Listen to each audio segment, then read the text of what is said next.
Ang pagsugpo sa droga, hindi yan magic formula para sulbahin ang lahat ng kabulukan sa gobyerno. And dyan na naman tayo, ginagamit na naman natin ang droga bilang pinagkakasya natin ang problema ng buong bayan na yan ang magiging problema. Yan ay tukhang mentality ni Duterte. May sagot ho ba kayo doon?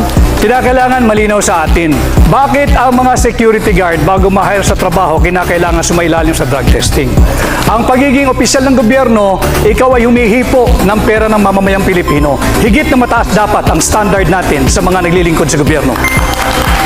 Attorney Espiritu? Bakit hindi tayo magkaroon ng competency test, integrity test, honesty test, at mahigit sa lahat, pro-masa test? Yan ba yung bangayan ni Marcos at Duterte? Yan ba may kinalaman yan sa sahod na hindi nakabubuhay ngayon? Yan ba may kinalaman sa kontraktualisasyon na nagpapahirap sa ating mga manggagawa?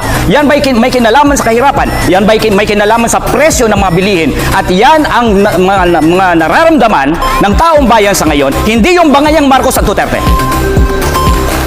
Ang usaping droga ay hindi bangayan ng dalawang nagbabangga ang pamilya sa politika. Ito ay tunay na nangyayari at nagaganap sa ating bansa. Kaya ako ay naninindigan na dapat sumailalim ang lahat ng opisyal ng pamahalaan at simulan natin sa tanggapan ng Pangulo. Maraming salamat po kay Attorney Rodriguez and kay Attorney Espiritu. Dapat lang kasuhan si dating Presidente Duterte at long overdue na ito. Libo-libo ang pinapatay ni Duterte pero wala pang napapanagot. Sinasabi natin dito na dapat ay yung kaso na ito ay matagal na, pati na rin siguro.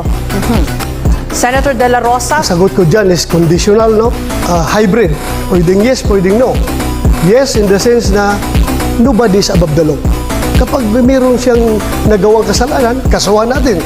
Pero kung wala naman siyang nagawang kasalanan, huwag mo siyang kasuhan base doon sa kaso ng ibang tao. Because guilt is personal. Huwag po nating ipaangkin kay Pangulong Duterte yung kasalanan ni Ninja Cups. Kaya po, after 3 years na tapusan sa pag-ulo, walang kaso. So, mismong siya, si President Duterte, ay umamin na pumatay siya ng tao. Kaya kailangan siyang kasuhan. At ito, sino ba yung nagdisenyo ng mga policy na ito? Siya rin at nag-cause ng pagpatay. Maging si Senator Duterte, Senator Bato ay dapat kasuhan. Gigil na gigil kang kasuhan si Pangulong Duterte at ako ng mga kaso na hindi mo kami maliling. Kumusta na po yung conviction mo sa kasong child trafficking? Ano na po nangyari? Bakit andyan ka pa? Hindi ka pa nakulong. Ang ordinaryong tao nagtatanong, porque congresswoman ka, hindi ka nakulong. At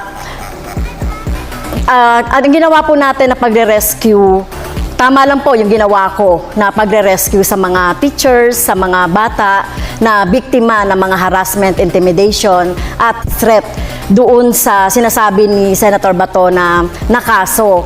So, kung sino mang mga teachers, gagawin yon. Ano pong rescue na pinagsasabi niya? Na yung mga parents ng mga bata mismo ay galit na galit sa kanya. Bakit ginamit niya ang mga kabataan para sa kanilang kapakanan? Walang rescue nangyari doon. In fact, konbiktado ang isa sa kaso eh. There was no rescue.